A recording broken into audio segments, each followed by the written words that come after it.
Hey friends, we're just doing a little test run real quick here, making sure the tech is where it needs to be. Hey Eli, see if I can get Eli on the stream here.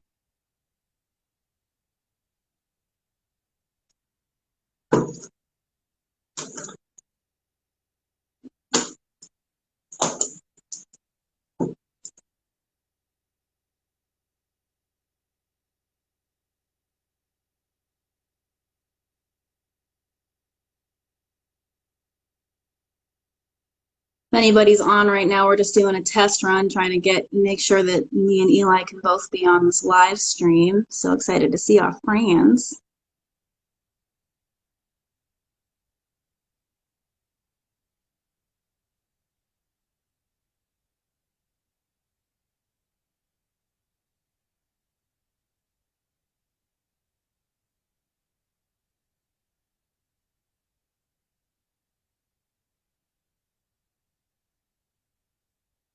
Come on, Instagram. Don't fail us. What's up, Ishmael? Good to see you. Hey, Eli, I can see you commenting. Waiting for you to join the stream. See if you can find an invitation. I sent you an invite.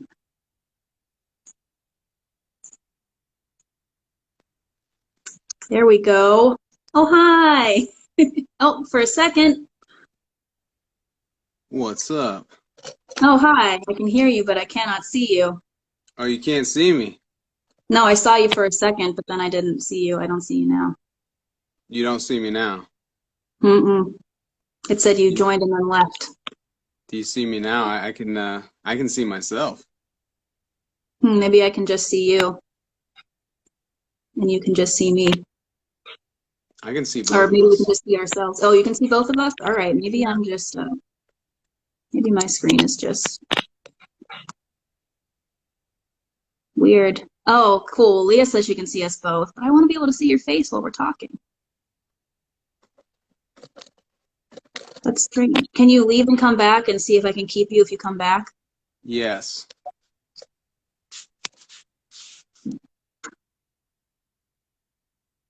Thanks, Bill.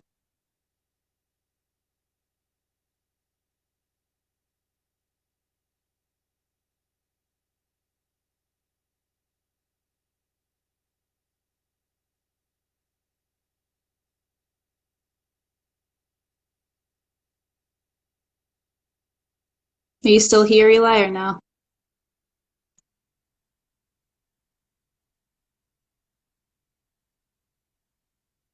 Okay, I'm going to request Eli join again. Hopefully I can see his face when he comes back.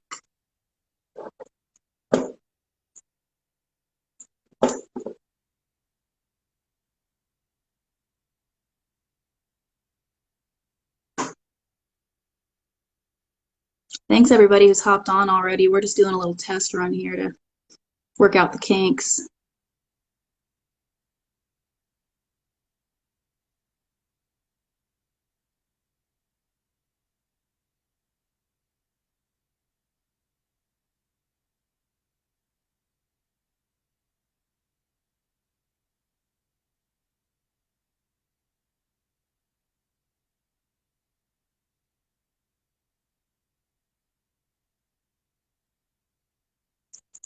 Hey, Jasmine, thanks for being here.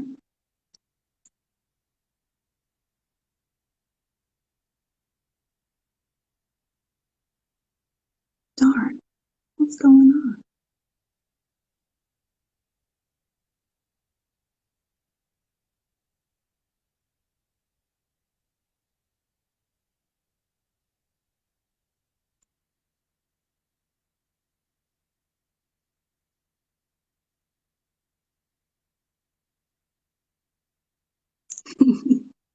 Loving the emoji game. Lots of love. Okay, here you are. I can see you now.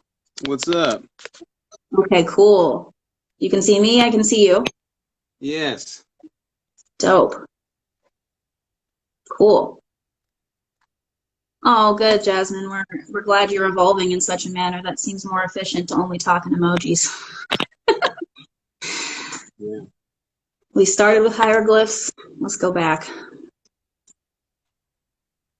Well, should we just vibe on the stream here until 7 hits, and then we can actually start the convo? That sounds good. Yeah, we have 3 minutes. Yeah. Do we need anything? Maybe I should get a phone charger. My phone is Yeah. pretty well charged. Get a phone charger, and maybe could you play us some tunes? Is there a tune you'd want to play from your computer? Yeah, I'm gonna put something on. Hey, Brian.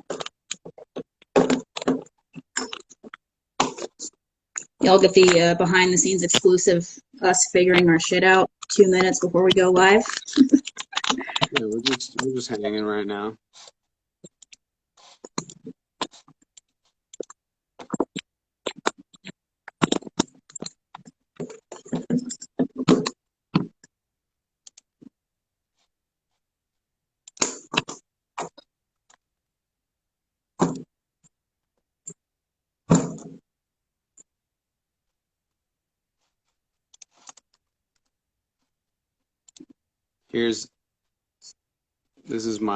This is always my go-to.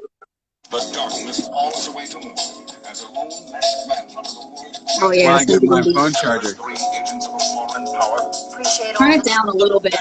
You must understand that the experiment we've been conducting here Perfect. our will. The biggest and boldest robbery in the history of New York, and a one-man job at that. So, you know who I am. Now, how did you figure it out? If you would permit me a moment to light my pipe, let's come here.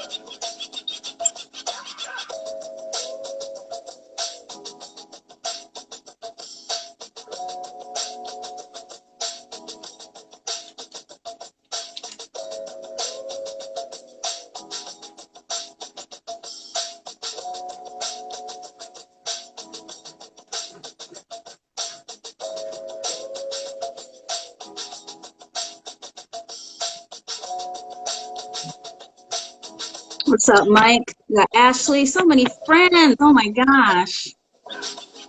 We're just chilling here before we actually get started on the hour.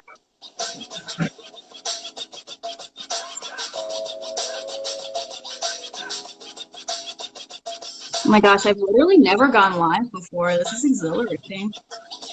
I was like nervous, but it turns out it's just people that I know and love already, so that's cool.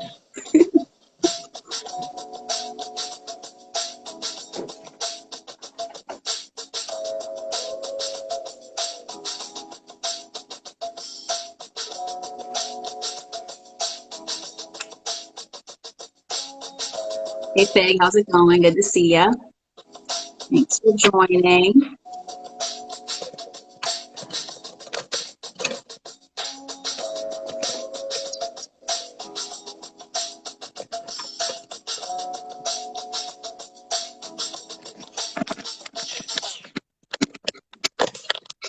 Facebook shop, connecting people with.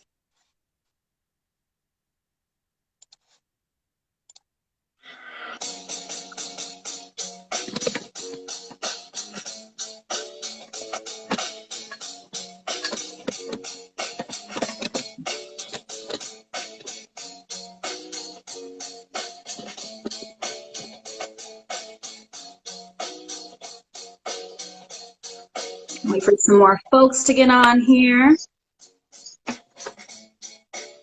We got some people gonna roll through here at the first few minutes. Eli, are you feeling ready to go? Oh yeah, I'm chilling. Cool.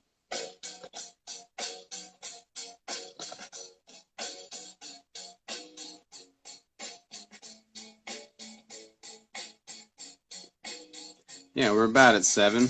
May as well. Yeah. Want to hit it? Yeah, let's hit it. All right. Well, welcome, friends, dear loved ones, to our first little foray here into Shred Radio. We're really, really excited and also pretty nervous to do this first little like live public-facing kind of showcase of what Shred is, what we hope it'll be. This has really been a labor of love and like a lot of work and also a lot of fun to get to this point. And we're so happy to just be here with y'all in this moment. Thank you so much for tuning in. Yeah, we have a lot of stuff we want to cover tonight, and also we're trying to keep it chill, but we're nerds, so we both have notes. But yeah, I just want to start off by saying, if you're watching us, if you're here with us, we love you so much. We're so thankful that you're here in the universe with us. Hey, Christina. You know, we only are doing this because we've had so many amazing interactions in our lives, and we want to keep the connection alive that we felt when we were able to share space, and expand it now that we're able to like share virtual space, and we're not limited by physical space anymore. So we want to bring that love, that excitement, that energy, that connection that we have with everybody we've shared space with before and everybody that we've met this year. So yeah, we love you so much. Thanks for being here with us. I think most of you probably know me, but my name is Ruby. I use she or they pronouns, and this is my friend Eli. Want to introduce yourself? What's up? My name's Eli, and yeah, Ruby and I are great friends. We're such good friends that we live together. And they're married. And we're married. Yeah. So yeah, we are kicking off, me and Eli, this first edition of Shred Radio. And we're really just we're two parts of a team of 7 dear friends of ours. So just want to bring everybody that's been a part of Shred and the Stretch Steering Committee into the space. So shout out to Clara, Jack, Emma, Jess, and Patrick. We love you guys so much. And We're going to be chatting. a bunch of other friends too, you know, that we've been talking to over the course here, you know, that's given us good advice, and we've started to collaborate with on content with a bunch of those friends are here as well right now. Yeah. Shout out to everybody who's encountered and engaged with us throughout this year. We're going to be talking to every member of the steering committee one by one in the coming weeks, to kind of give folks a chance to talk about why they decided to join us in starting this magazine this year, their hopes and dreams. But Eli and I are going to start off tonight just trying to kind of introduce and frame Shred and share why we personally are doing this and what it's felt like so far. Obviously, when 2020 started, I don't think any of us realized that we'd be living, first of all, through a pandemic, and then also witnessing such incredible uprisings, amazing movement that I don't think any of us could have anticipated. The way the narratives have jumped, the solidarity that has been built this year. You know, we didn't anticipate any of that happening at the beginning of this year. And we also didn't expect to be starting a magazine. Like I said, we were blessed. We've been blessed to have so many amazing conversations in our time. And it's always been kind of a back burner question of like, what do we do with these ideas that we're so excited about? And like, should we be writing a paper? Should we be starting an organization? And then we realized we just want to have a lot of conversations, and the work that can happen, the learning that can happen in conversation. I'm not a person who loves to read books. I have like the attention span of a fruit fly basically, but I learned so much in conversation with people, and like through social media, through memes. So we really just want to kind of bring that to life.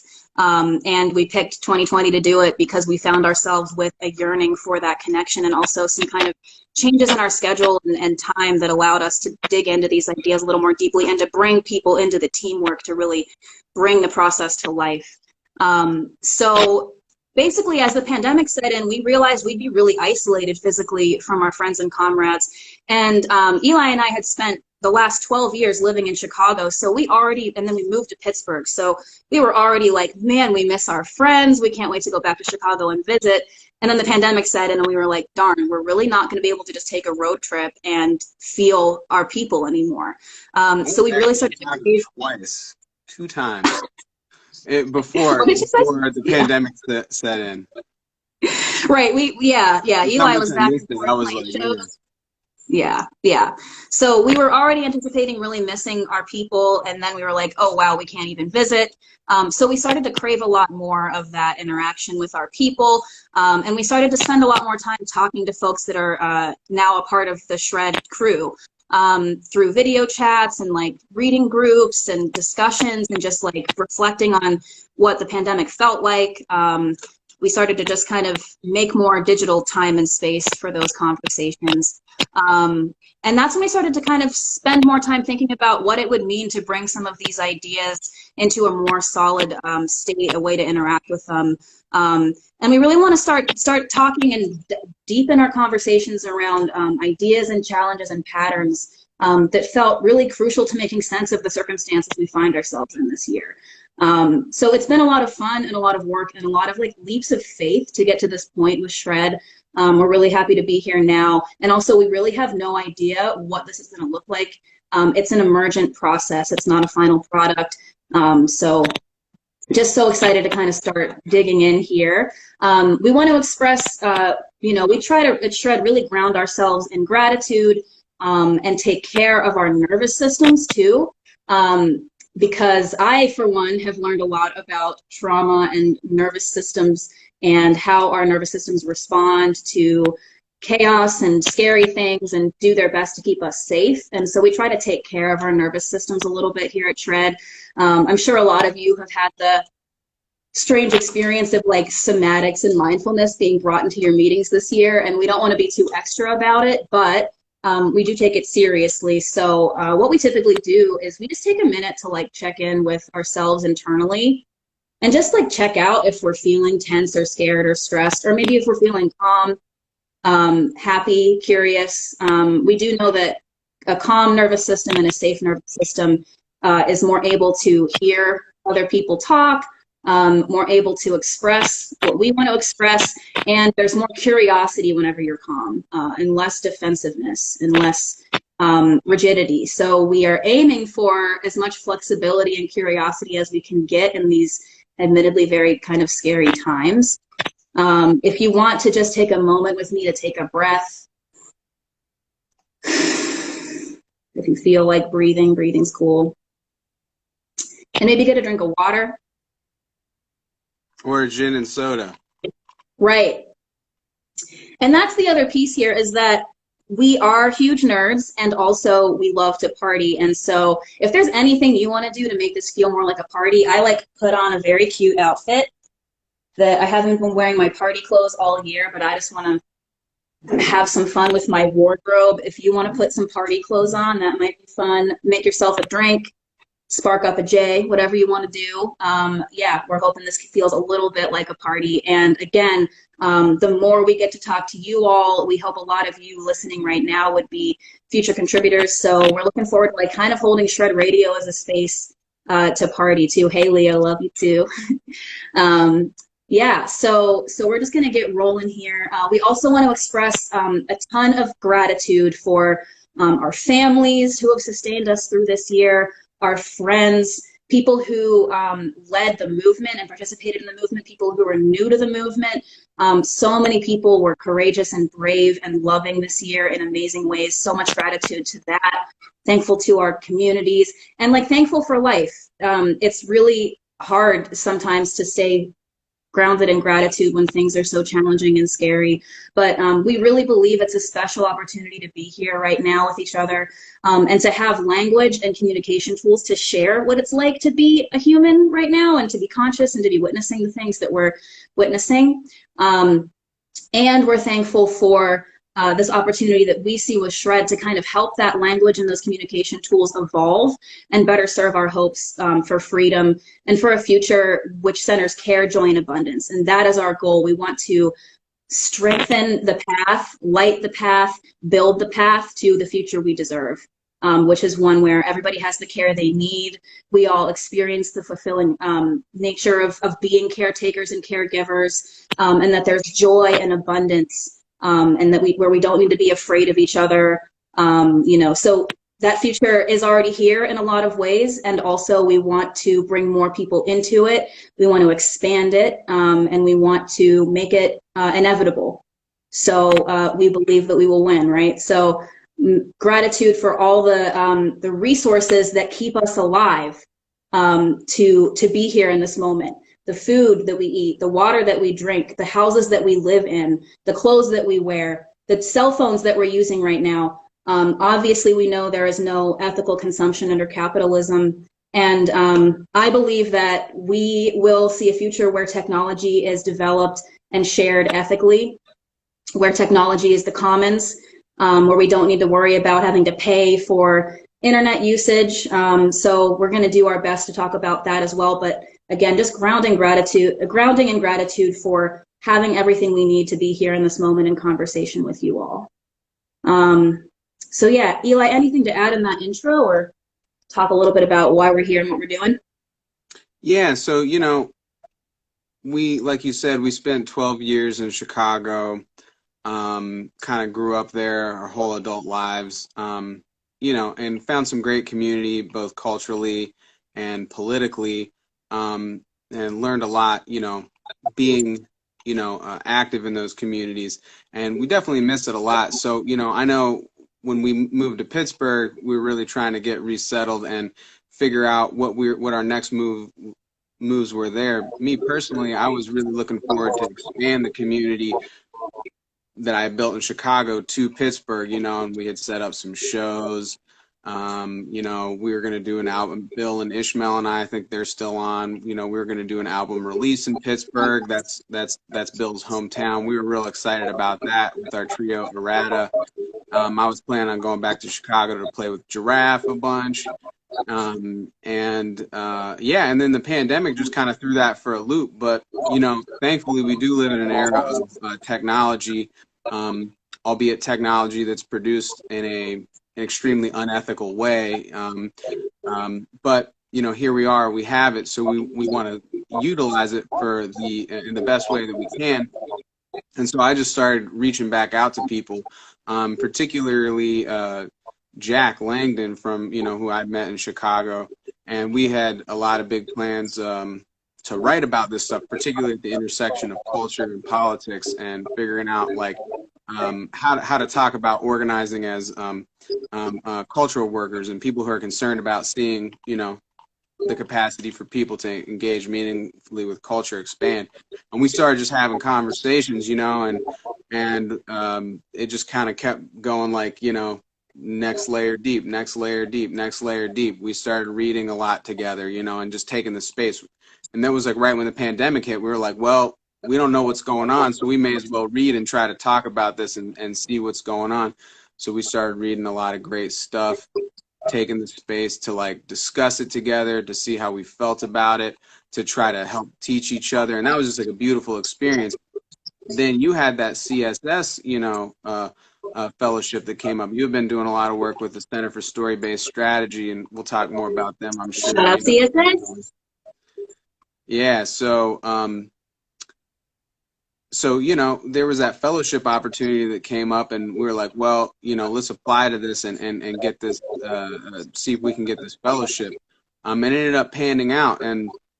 But the thing was, the ideas just kept expanding and expanding, and we're like, look, we're living in this period of heightened crisis with the coronavirus coming through.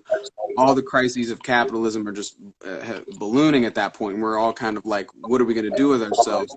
So, you take a hard kind of look in the mirror, that kind of hard reflection, and it's like, well, let's do or die now. Like a lot of the stuff that you said had been pushed to the back burner, space to unpack a lot of that stuff, those deep questions about communication, about language, about who we are, about how we relate to each other. And we're like, we want to create a space to unpack those ideas, one, and also organize around them, try to connect to the great institutions that we've been a part of, great organizing crews that we've been a part of, and all the great ones out there that we don't know yet, that we're not familiar with yet, and try to see how we can start that that relationship, getting into unpacking some of these bigger picture questions that seem to, with all the crises going on, keep getting pushed to the back burner. Not just us doing it, but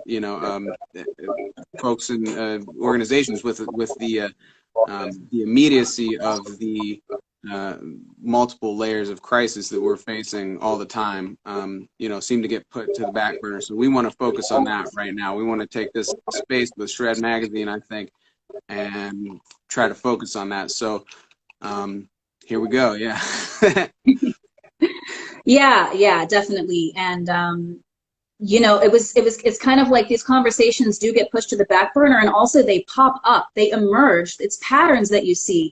During our time in Chicago, we were out and about. Like we had really vibrant, busy social lives where we were interacting with hundreds of people a week. Both of us, I would argue, were between work and our cultural work and our just our playtime, our parties, our relationships. So many beautiful opportunities for these ideas to come up where you're asking the same questions of like, what does that word really mean to you? What does it mean to me? Oh, there's a difference or there's a similarity.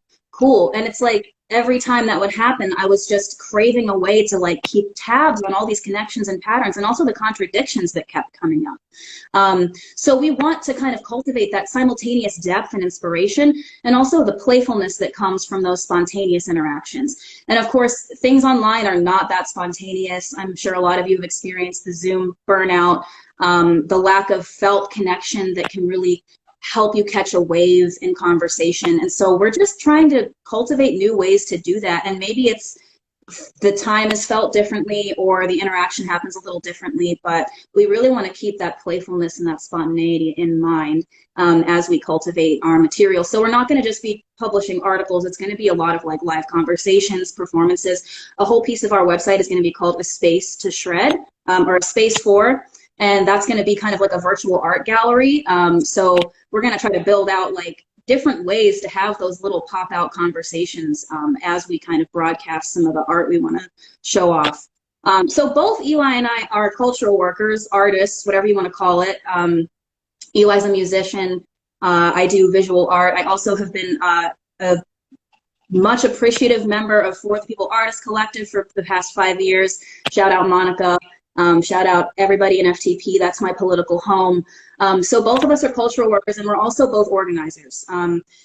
I've been doing prison and police abolitionist organizing for, I think, 8 years at this point. Eli's been right there alongside me for that journey. We're both very concerned about Medicare for all, about fair wages, about housing, about basically decommodifying the things we need to be alive. And we know that takes rigorous organizing. We want the resources to be in control of the people. So we're really trying to bring that piece in. But we really built our lives around movement work. And in that work, which can be really exhausting and difficult and challenging, it can be also so life-giving. And really even those challenging moments are where the life comes from. And what holds that process so often is not a specific process or set of rules, but rather a culture in those movements and in Chicago in general. Like parties were a huge part of keeping me in the movement. So, you might show up at a house show or something where you would meet somebody you would have never spoken to before, and then suddenly you have like a new friend who you can't wait to talk to. And also there's something really beautiful about being really in the work with people so often and then finding a moment to spend organic time together at a party or over dinner, and remember those shared values and that shared joy, and remember the world that you're fighting for whenever the movement work gets treacherous or hard or challenging or even just like boring. Those moments of joy and struggle and even disagreement are sustained and can be made more fertile by a healthy, inviting, exciting culture that holds us through those processes as full human beings. So at its core, Shred is about showing the inherent connection between culture, science, and politics. We believe that every part of our life is all three of these things and more. And we want to make these things feel more accessible and interwoven into our lives. We ourselves have faced our fair share of like doubt. Like, are we really allowed to be taking up this much space? Who are we to say with definity, for sure, that we're right, that what we're telling, what we're saying about the dominant structures is correct? But we know it in our hearts. And we want to kind of break down these boundaries around like who's allowed to know things, who's allowed to generate knowledge. So there are patterns and overlaps and contradictions and possibilities at the intersection of science, culture, and politics. And we want to hold that and nurture that. And anything else you'd like to add to that core mission of Shred, Eli? Yeah, we want to look at life in holistic way, you know. So, and I think that being fortunate enough to have the opportunity to be in so many these great communities in a place like Chicago, you know, offered us to see those kinds of connections. You know, the concerns of the creative music spaces in Chicago, you know, they're political. The questions that the political organizing spaces were trying to get to, that we're trying to address, the issues that they're trying to address. We got to bring in science, you know, to address some of those. We got to think about what it means, again, what it means to be a human being. We got to think about how language functions and how we communicate with each other, and, you know, understand the science behind that. And I think that, you know, we've seen a lot of those in Chicago is a special place because you see those connections maybe more so than a lot of places that you might find yourself in this world, because of the rich, great traditions there, the rich, great histories there. But we also saw, you know, the limitations. We know that we're in a system, in a capitalist system, that alienates us from each other, that tries to divide things up according to genre or according to specialization. And that's for its own use, you know, for the use of the ruling class to generate profit. That is to commodify things, you know. So that's what we're, you know, we're constantly fighting against that living in this world. So we want this to be a space where we contribute to that specific effort of de-siloizing things, of de-atomizing things, of breaking things down and showing the inherent connection. A big part of what we're doing is approaching things, taking this very seriously, approaching things from a dialectical perspective. And we're going to be unpacking what that means. You know, that's a buzzword maybe that certain people in progressive spaces or socialist spaces throw around, but we want to really unpack that and talk about what that means. So we'll be doing more of that maybe tonight, and also, of course, with the pieces that we're publishing in the magazine, the different content that we're publishing. Yeah. Yeah. So finding ourselves in this moment where we have a lot of curiosity and hope, and also like frustration with our work, and more specifically the language we have to talk about what we're experiencing. We really love language, and also are constantly butting up against its shortcomings, up against the contradictions, and really specifically in the English language, the lack of emotional depth and flexibility that's available. So we believe there are other ways to communicate, and also we believe that it's just helpful to kind of get a feel for what it means to communicate through language, and why we have language, why our brains are the way they are, when did they become what they are, where are they going, what is their potential. You know, we're just really curious about all of that. So that brings us to like, why a magazine? And I know that in my experience watching Eli kind of delve into all of this rigorous research around different happenings in our communication, you know, he's been talking for a long time about how to, you know, bring this into the picture more thoroughly. And I kept being like, I swear to God, if you write an essay that like I don't have the attention span for, I'm going to be really sad. Like, I really I've want written this many to of be these essays that you and many people don't have the attention span for. I go back yeah. and read them, and I'm like, fuck, I don't have the attention span for the, you know, after I get inspired to write it. No, I do. I'm a nerd. I like to, I still like them. I'm like, yeah, this is cool. Usually I'm just self-critical. I'm usually like, no, this is wrong. This is wrong now because I've read a new thing. Right, exactly. And so that brings us to like, why a magazine? And it's because the shit we're dealing with is so expansive, and it's ever unfurling. And there's revisions that can be made as we learn more and more. And there's new ways that we come into being. There's new things I've learned about myself that totally change what I know about how I learn, how I create, when I actually feel safe enough to take risks. You know, and so we don't anticipate coming out and being like, Shred has the answer. No, Shred has a question.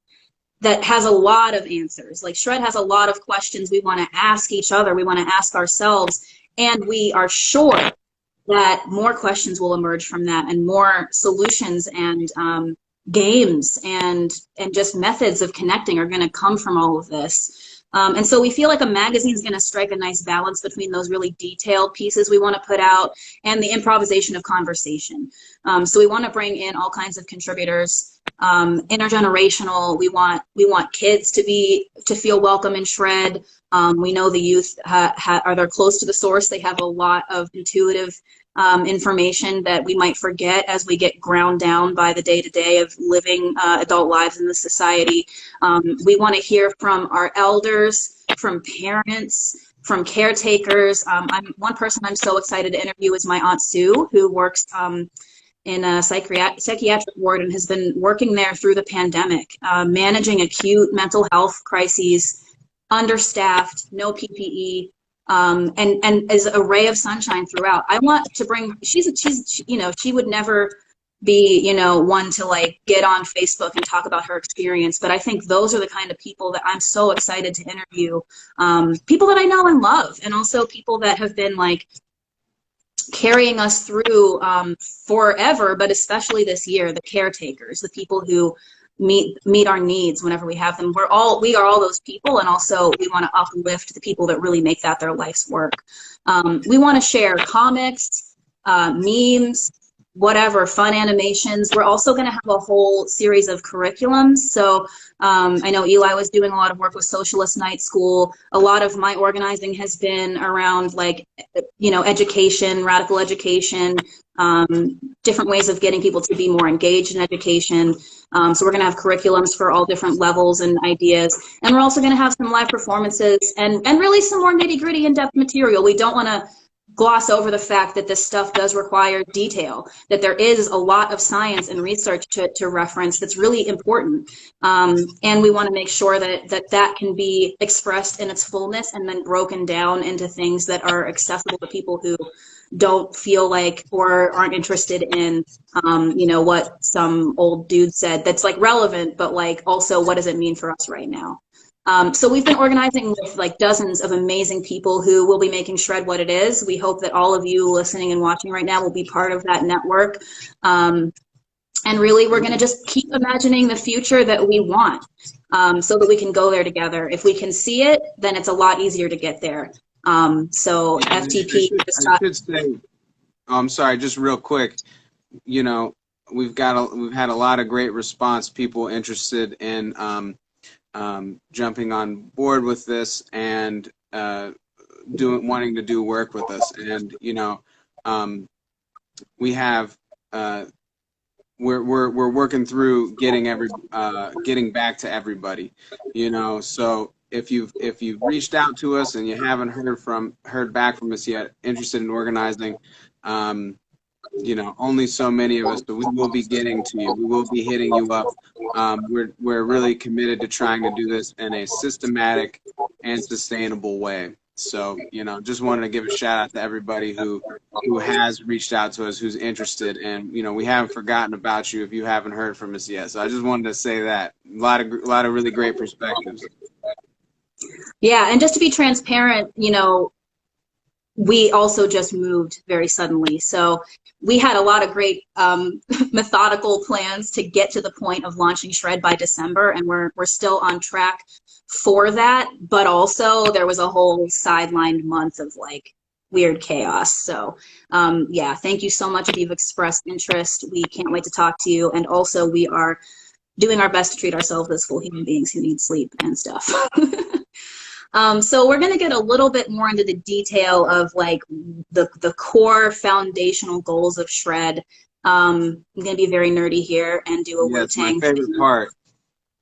So Shred forms like Voltron, and Eli is the head, or rather he is the big picture person who's holding all these threads together, and grounding us in what we're trying to do here at Shred. So I feel like every person involved, at least on the steering committee, comes from a pretty different background. We've got our boy Patrick, who plays bassoon in the the San Francisco Orchestra. We've got Jess, who tours internationally singing opera and doing amazing work. We've got Emma, who's got a background in cognitive science, has been organizing her ass off this year. We've got Jack's brilliance. We've got Clara, who is, you know, an incredible thinker, you know, delivers lectures in languages, and it's just like we're so happy to have everybody here. And Eli is the one who has kind of made these connections, and kind of organized all of our specific skills into what Shred is so far. So I'm going to let Eli kind of frame out the overview of what Shred is and what we're hoping it will be, starting off with this idea that we want to deepen our understanding of and contribute to the evolution of communication. So go ahead. Yeah, so like, you know, like we said earlier, we were talking about science, culture, and politics, and trying to approach this from a dialectical lens. And again, we're going to unpack what that means. A big part of it is looking at those things as inherently interconnected, looking at those things as inherently intertwined. But if we take one more step back, we see that science, culture, and politics, these are words, these are symbols to indicate two things in the world, two complex processes in the world. So as Ruby said, that's our first piece. That's really at the foundation, is what we might call a semiotic analysis. How words mean things, how meaning is made in the world. So that's what we want to do. We want to reflect on language, and we want to take this back to exploring some ideas about how we've come to have language, you know, how we've come to have these complex societies that are mediated by language, that where language and symbols are these things that permeate through the society at many different levels and function in many different ways. So we don't want to take that for granted. You know, we want to try to develop tools, practical tools, really practical tools to be able to reflect on this stuff. We were really influenced by some great folks at Columbia College Chicago. Shout out, first of all, to Tom Greif, who's no longer with us. You know, love you, Tom. He's a great guy. He was a great guy, really brilliant dude, professor at Columbia College Chicago. And also, you know, Rami Gabriel and Stephen Asma. So those three folks formed what was called the group and research group in mind, culture, and society at Columbia College, and they did a lot of work around the evolution of our cognitive capacities, our emotions, language, things like this. And, you know, Tom, I'm thinking about back to one of Tom's classes that we both had the privilege of taking. And, you know, he would say, you know, why is it that we're sitting here on the 13th floor of this building here in this big city? What is the foundation of that? You know, and it was a rhetorical question. I mean, because he was partially given, at least in part, giving a simplified answer that, like, we're here because we have the type of brain that we have, because we have the cognitive capacities that we have to organize ourselves in such a way that we can organize resources, we can organize the division, a complex division of labor. We can, you know, get around and move around in a very tightly packed space, you know, in cities and things like this, in a way that, you know, largely, all things considered, you know, nobody gets hurt. I mean, you know, you think about cars moving around, you think about trains moving around, transportation, complex transportation, things like that, commodities, all these things like that moving around. These are all mediated by symbols, either by, you know, technology, the sort of nitty gritty technology used to get something from point A to point B, through economic systems, money systems, systems of capital, flows of capital, you know, which is, you know, much more politically loaded and less just, you know, cut and dry. like getting something from point A to point B, just the technical logistics of that. So we want to reflect on language. We don't want to take language. We don't want to take symbols for granted. So that's really at the foundation of what we're doing. Yeah. And there's so much that goes into that, because it's not just a matter of, well, in the timeline of humanity, this happened and then this happened and then this happened and then here we are. It's not just about the science that has gone into it, or what we understand to be like history, recorded history, which is largely shaped by colonization, war, violence, restriction, and movement of resources. There's also so much culture, the day-to-day lives of human beings that have lived through wild stuff, lived through wars, famine, the experience of being a hunter-gatherer, and the fact that through the extremely violent period of colonization that has brought us to this point in capitalism, that there is still joy and vibrant culture that has, survived despite all efforts to stamp it out. And that culture comes through for us often in moments of like improvised music.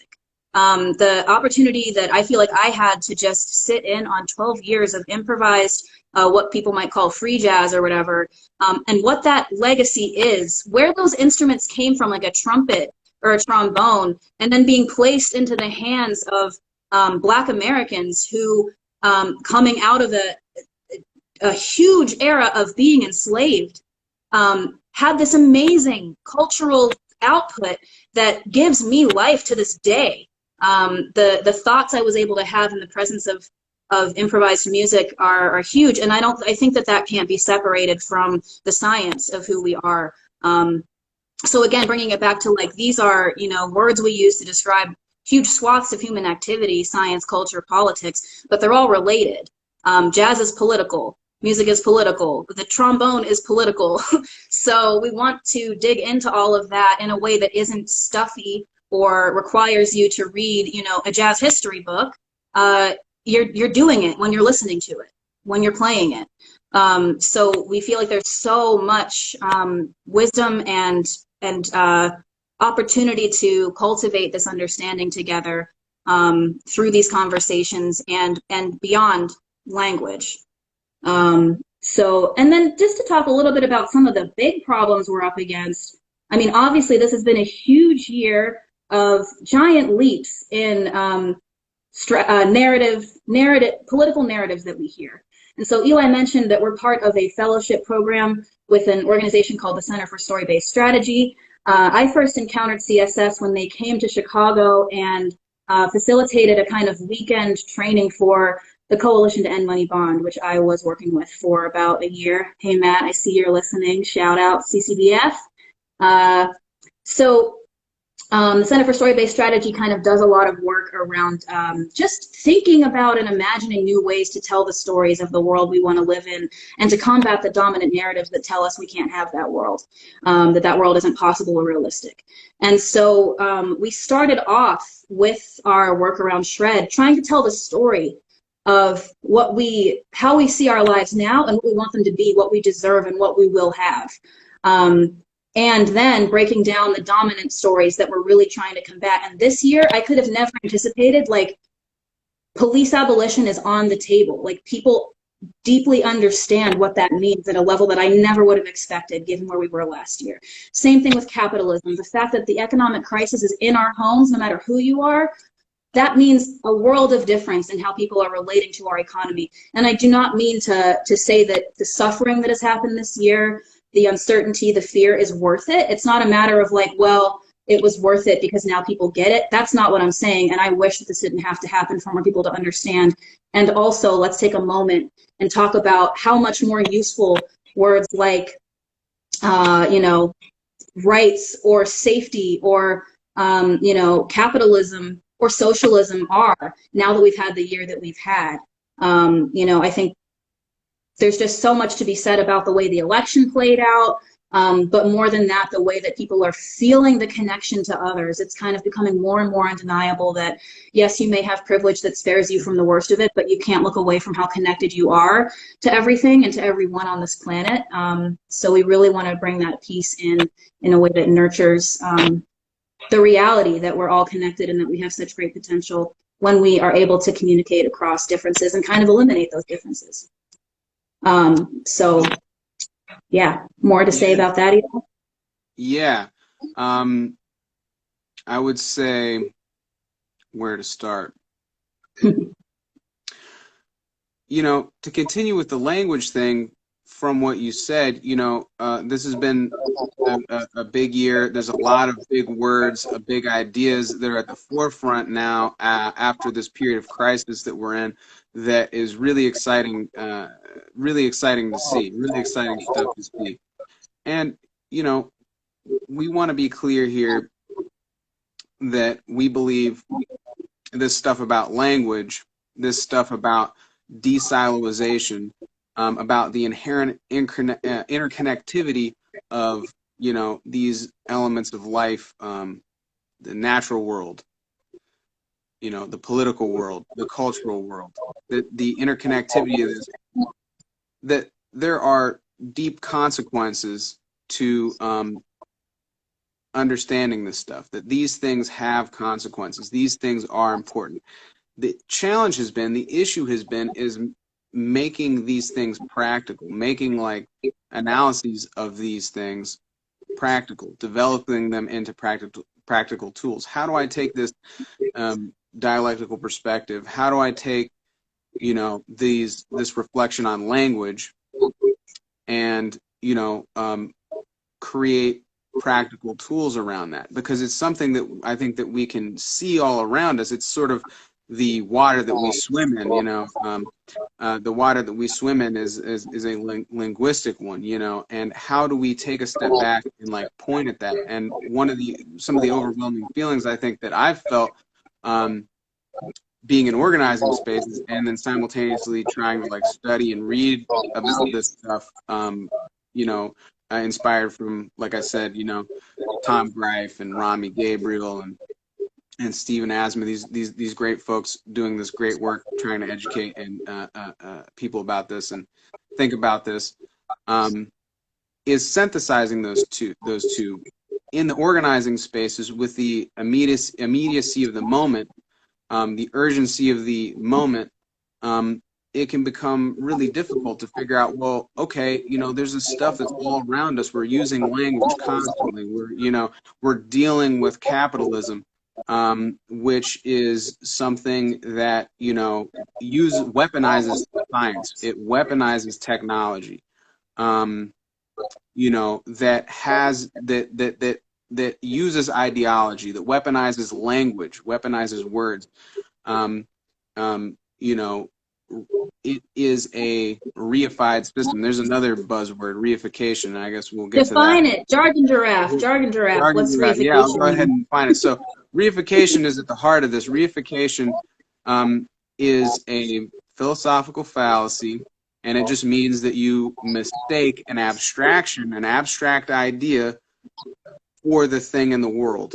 So for instance, I mean, a very easy example is like if I said the word tree literally is a tree. You know, if I said this math equation literally is the phenomena in the world that it describes. Obviously well, if you take a step back, maybe it's not obvious. I mean, I guess that's the whole point. If you take a step back, you realize these are two different things. You know, the math equation is my description of it. It's something that has arisen from our brains, There's certainly a relationship between our words and our symbols, and especially something like math. It's getting into a little bit more technical kind of description, and the thing in the world, and things in the world. There is a relationship, but it's not the same thing.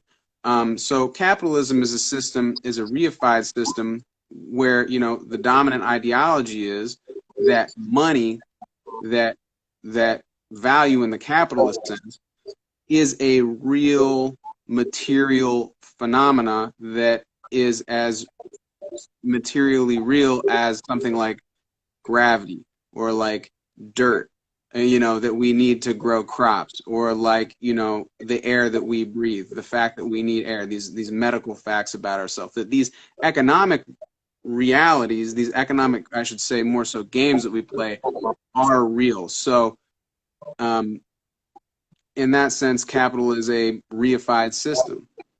Its Yeah. ideology is reified. So, you know, this is the big consequence. This is the big problem that we're dealing with. This is where the sort of rubber hits the road of what we're trying to deal with, is how do we deal with this reified system? How do we combat the ideology of the ruling class in a scientific way? Or I should say, to use a less loaded term, in a systematic way. Because we know certainly, and one of the big things that, again, we're gonna say their names a lot, Rami Gabriel, and the folks at the research group at Columbia College, Chicago, showed us. There's, you know, turned us on to this history of the public relations industry, and its connection to the emergence of psychology in the 20th century, and its connection to Sigmund Freud. You know, this connection, this is at the heart of it. The right wing, the ruling class, is using, is approaching this with a systematic view. They are systematically creating ideologies, scientifically creating ideologies, to fuck with us. They're trying to fuck with our brains. Literally, they are trying to get in there. They're succeeding, yeah. Fuck around, you know. So they're really doing it in a systematic way. They're taking this very seriously. You know, if you check out these modern PR people like Frank Luntz, you know, like Roger Stone, highly recommend the Netflix Roger Stone documentary. It's some dark shit. But these people are taking words and language very seriously. They're analyzing it very closely and seeing how people react to it. We need to be that serious on the left. We need to get serious about it. And I think that's what we're trying, that's part of what we're trying to contribute. You know, the easy thing for them is they're on trickery. They want words to be reified. They want words to be mystified, you know.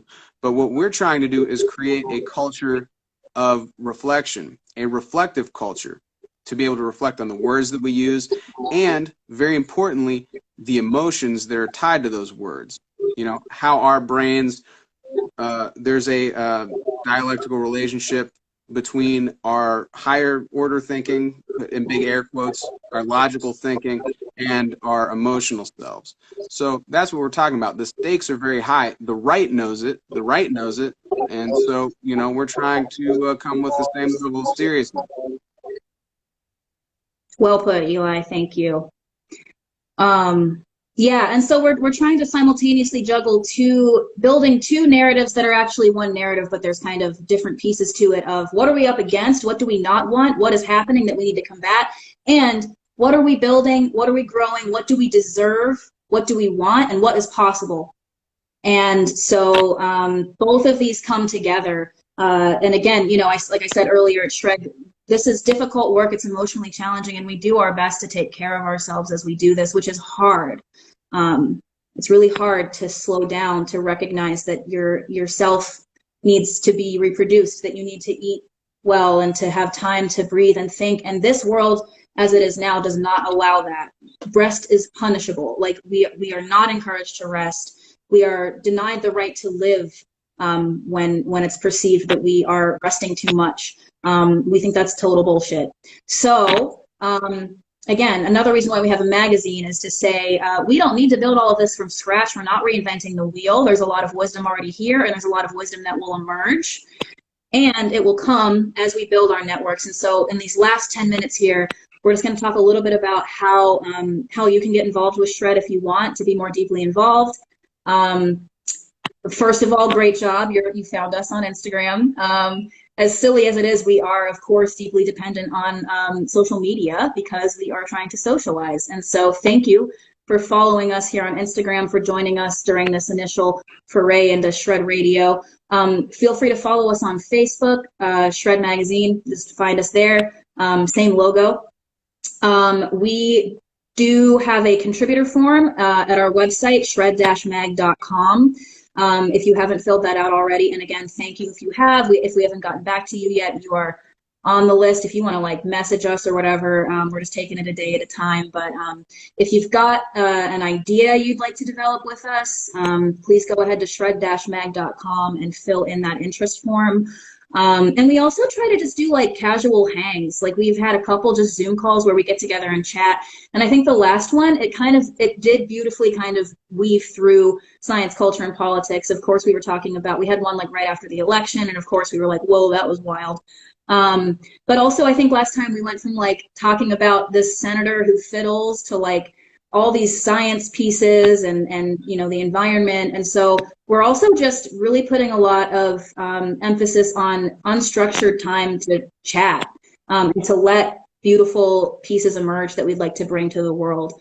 We've got a Shredding With series on Instagram right now, and we'll continue that where we kind of show off some of the people that have really influenced us in our thinking and in our work and in our whole lives. That's going to be filled out more and more. And like I said, we're going to, throughout the next few weeks, go one by one through each member of the steering committee, and I get to chat with all of them and just kind of get a feel for why people spent their year building a magazine. So yeah, please feel free to just keep connected with us there. We've got a newsletter that we sent out today. If you want to make sure we have your email address, again, you can fill out that interest form on our website. Eli, other things to talk about how we're going to be building out Shred and helping it to grow? Yeah, you know, we're, like we've kind of talked about already, we've got a lot of great people that we've been in conversation with. If you haven't, you know, filled out the interest form, you have an idea you want to talk to us about, please, you know, please do that. Please talk to us about it. There's no guarantee that we're going to get to everything or that it'll be a great fit, you know, between you and I. But, you know, we'll see what's up. Just hit us up and give us a shout. We are doing a lot of great stuff trying to organize, you know, so we want to develop these ideas and we want to present them not just as articles, but as, you know, videos and memes and, you know, comics and illustrations and the rest of it. So we want to have multiple points of entry to the same idea. This is, you know, I think part of the dialectical perspective for us is seeing, you know, there's things in the world, there's events in the world, and there's complex processes that play out in the world, and you can look at them from all kinds of different angles. So we want to be true to that and look at them from different angles. And we want to be true to an ethic of accessibility and, you know, acknowledging that there can be multiple levels of accessibility while, you know, two types of accessibility. Accessibility on the one hand, you know, different points of view if you have a preference, a learning style preference, and accessibility in the sense where it's like you see a simplified version that's just an illustration, and you can go down that rabbit hole if you want. You know, you can really get deep, and it's a clear thing. To that point, to that final point, one of the things I think I'm most excited about is political education, or in this case, education in general, because all education is political. That's part of the point. Science, you know, our scientific education, our cultural education, our political education, it's going to be the same thing. You know, everything's going to be integrated. So we're working, I'm really excited. We're working with Ambria Taylor. I've been having some great conversations with her. She's an awesome Chicago public school teacher, Chicago Public School Teacher Union member, CTU union member, and she's a member of the Democratic Socialists of America, you know, in Chicago. A great and an old friend of ours, so, you know, an old Bridgeport neighborhood Chicago friend. So, you know, that's one of the things that I'm really excited about, is trying to host develop some curriculum and try out some political education. So that's the big thing for me that I'm really like, yeah, that's the meat and potatoes of it. You know, come out for that. You know, so hopefully, you know, we can get a lot of folks involved on that. You know, we'll be I think tapping folks for facilitator roles and things like that, drawn from that great, socialist night school model that we were working with in Chicago. So we're playing with it, we're tweaking it. We got, it's going to be something fresh. And if you're a part of an organization, and you have a event you want to hype, hit us up. Or if you're part of an organization and you want to talk about political education, you want to talk about things you want to see, or if anything that we've said piques your interest and you're like, yeah, I want to strategize about how I can, get that into my political organization, a little bit more well-rounded education going on.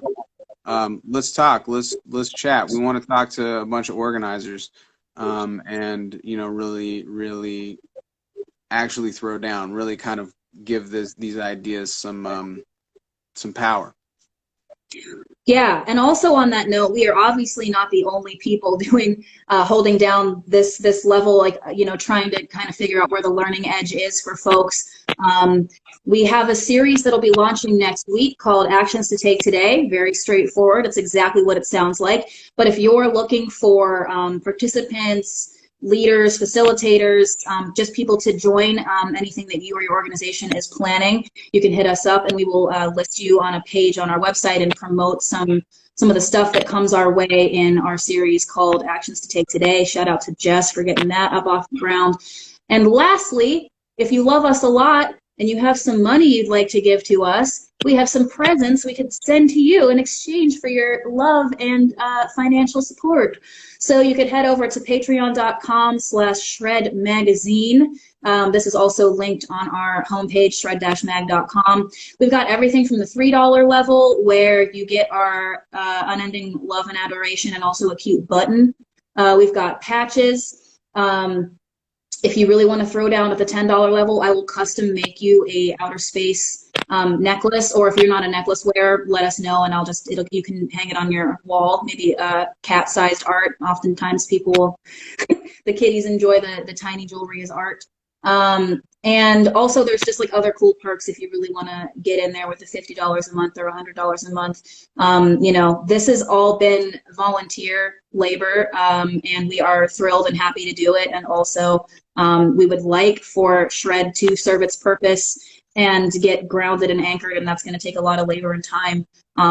And so if you'd like to just become a patron, we would much appreciate it. Nothing's going to ever be behind a paywall, so it's not like you're going to be purchasing exclusive information or anything. We just want to send you some presents if you want to send us a little bit of financial love. Other than that, I think that brings us to the end of the hour. Anything else to say, Eli, or can I close us out?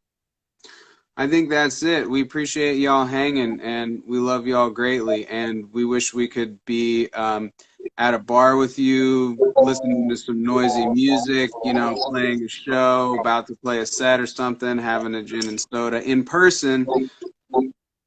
But, here we are. We love y'all, and we can't wait till we can do that again. Yeah. Much love. Thanks, Eli. I see some folks just joining now. Thanks to everybody who joined us. If you missed part of it or you want to share it with your friends or whatever, this will be on our Instagram TV Reels in just a moment as soon as we end here. We might post it on Facebook too. And in the coming weeks, our production is going to be a little bit more high level. Our darling friend Patrick has been in the depths of a complicated move, but he is going to be playing producer on the back end here, so we'll have a little bit fancier of a setup next time. But we love you all so much. I'm going to close my eyes and just savor this moment for a minute as we just took a big leap of faith with going live, and we feel all the love and support that's gotten us to this point. And I'm going to cheers you all with some healthy water. And we hope you find lots of joy and rest and ease, and take care of yourself in the coming months. And we know that you'll take care of each other, and we've got each other's backs, and we're going to have so much fun. And we're going to shred. We got some stuff coming out very soon. We got a lot of stuff that's going to be happening soon. So just stay tuned, we will be dropping some shit. Cheers. Yes. All right. Much love, everybody. We'll talk to you soon.